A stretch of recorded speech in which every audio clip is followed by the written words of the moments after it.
کبھی سوچا ہے جب کسی پر ظلم ہوتا ہے تو وہ ایک زخم ہوتا ہے، لیکن جب اسی مظلوم پر الزام لگایا جاتا ہے تو وہ دوسرا اس سے بھی گہرا زخم بن جاتا ہے۔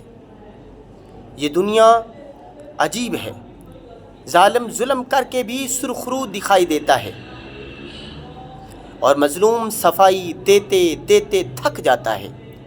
پہلے ظلم کیا جاتا ہے، پھر الزام تراشی سے اسے گناہ گار ثابت کر دیا جاتا ہے۔ حالانکہ قرآن پاک فرقان حمید میں ہے وَلَا تَزِرُ وَازِرَةٌ وِزْرَ أُخْرَىٰ، کوئی جان کسی دوسری کا بوجھ نہیں اٹھائے گی۔